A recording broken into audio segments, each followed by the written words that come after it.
A burning alien warship crashed into the icy moon of Halleck 7. It didn't fall, it screamed through the sky like a dying god, shattering mountains before exploding in a wall of fire. Emergency teams from the Galactic Union rushed in, expecting survivors. They found only ash, twisted metal, and one thing carved deep into the outer hull. A single word, written in blood. Earth. No one had spoken that name in years. Captain Rethos, a veteran of 100 wars, stared at the word, his face pale. "This ship belonged to the Creel Armada," he whispered. They had 10 destroyers, all gone.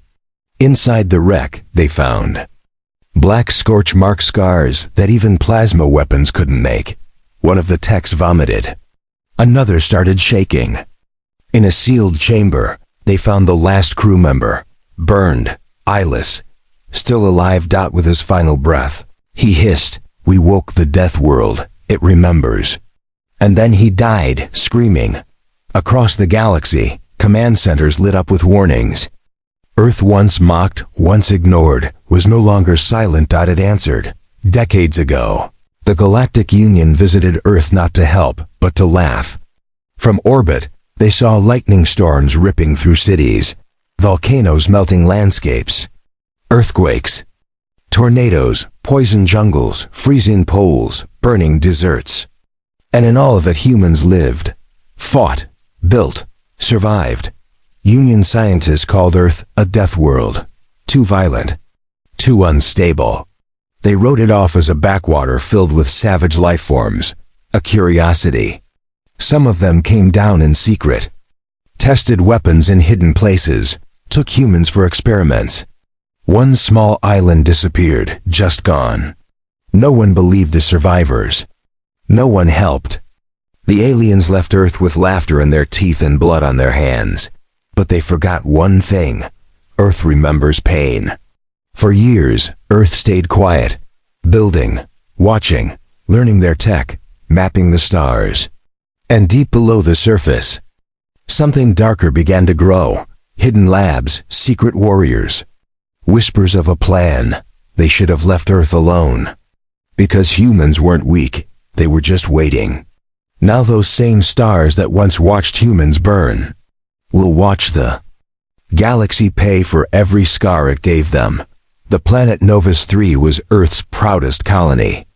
Clean air, forests, oceans peaceful. Families lived there. Farmers, teachers, children. It had no weapons. No soldiers. Then the sky opened. A rogue Zarketh patrol ship appeared without warning. It rained plasma fire down on the colony, turning homes into ash. Over 3,000 humans died in 1 hour. No warning, no reason, just death. The Galactic Union called it a mistake. Earth demanded justice. The Union replied with silence. And sanctions.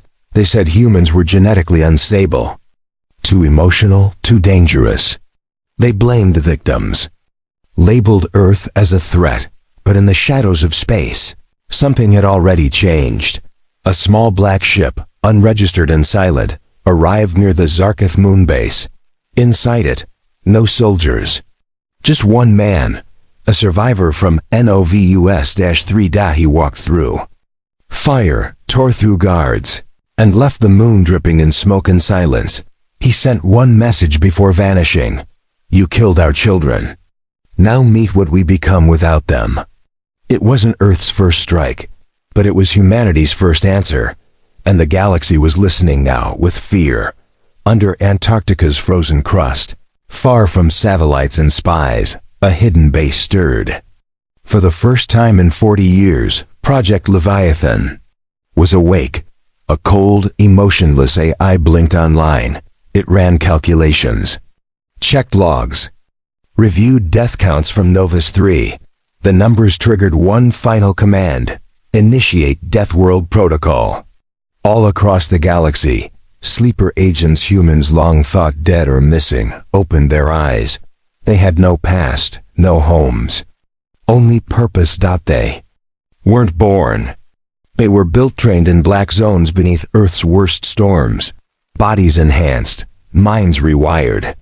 trained to fight in gravity that would crush other species. Each one had been waiting for the call. Now they moved. One hijacked a Union cruiser using only a blade. Another hacked into a star network by breathing nanobots through a vent. One agent walked through radiation to assassinate a warlord who mocked Earth years ago. These weren't soldiers. They were storms in human skin. The galaxy once mocked Earth for being wild. Chaotic, dangerous. Now the danger had a name, and it was coming home. The Gorthan Empire sent an entire battle fleet towards Saturn X capital ships. 40 destroyers, over 8,000 warriors. Their mission, show Earth its place. They never made it. Saturn's orbit darkened. Something was waiting. 12 human warships, black as night, rose from Titan's shadow. Unregistered, silent, deadly. Alien commanders laughed at first. Primitive Earth tech. Then one human ship moved. Fast, too fast. It sliced through a destroyer like a knife through glass. No warning, no mercy. Just annihilation. The battle was over in 12 minutes. Only one Gorthan ship escaped, limping, burning. Inside, its commander bled from dozens of wounds. In the med bay, a human was waiting calm, seated, unarmed. The Gorthan screamed, "What are you?" The human stood slowly and answered, "We've fought your gods. We eat worse things than you for breakfast." Then the lights went out. That ship drifted into the void, broadcasting only one message. Earth isn't defending itself. Earth is hunting. The Galactic Union tried to silence the signal, but it was too late. Fear had already spread, and even the strongest empires now whispered the same words. Deathworlders are coming. The Galactic Union prepared to strike back. They aimed satellites, launched probes, sent diplomats, but Earth had gone silent. No transmissions, no trade, no signals at all, just silence. Like the planet had vanished. From orbit, Earth looked. The same blue oceans, white clouds, calm. But Union drones sent to investigate simply disappeared. No wreckage. No signal loss. Just erased. Panic grew. The Union called it a bluff. Then their colonies began to burn. One by one, Union strongholds lit up across star maps engulfed in fire. Communications hubs, fuel depots, training academies, all destroyed with precision. Each strike left behind the same message, burned into steel walls or carved into commanders' bodies. You wanted a death world. Now you'll live in one. A captured alien admiral was found rocking in his cell, repeating the same words. They don't want peace. They want us to feel what they felt. The Union still didn't understand. Earth hadn't gone dark because it was afraid. Earth went dark because it was ready. And now the galaxy would learn what it truly meant. To make a death world angry, the Galactic Union launched its counterattack. 1,000 ships. Elite warriors, gravity bombs banned for centuries. But when they reached Sector Theta 9, they found only wreckage and a single message blinking in orbit. You brought gravity. We mastered it. Then the storm hit. Human ships, shaped like jagged spears, dropped from folds in space. They moved with impossible speed, turning, twisting, stopping mid-air like physics meant nothing. They didn't fire missiles. They bent gravity.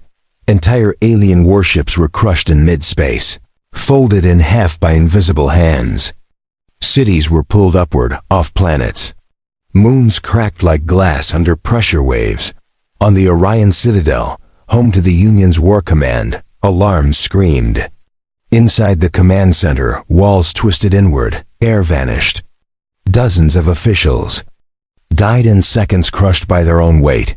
One alien scientist, barely alive, whispered into a recorder, "They reversed our weapons. They made space itself betray us." Her final words before the pressure snapped her spine. "We made monsters. We made them strong." But the assistant standing beside her answered in horror, "No. They were always like this." Across the galaxy, News feeds began to show the unthinkable. Humans fighting monsters twice their size and winning. Not with high-tech weapons. With blades, fists, and fury. In the Harnack sector, a group of human survivors stormed a fortress armed with nothing but scrap metal and rage. They left behind a mountain of dead elites and a symbol burned into the wall. Never again. Children from destroyed colonies joined the war. Teenagers flying stolen ships. Miners using plasma drills to cut through battle tanks. No army, no leaders. Just fury. But the biggest blow wasn't from a weapon. It was a video. An alien defector leaked.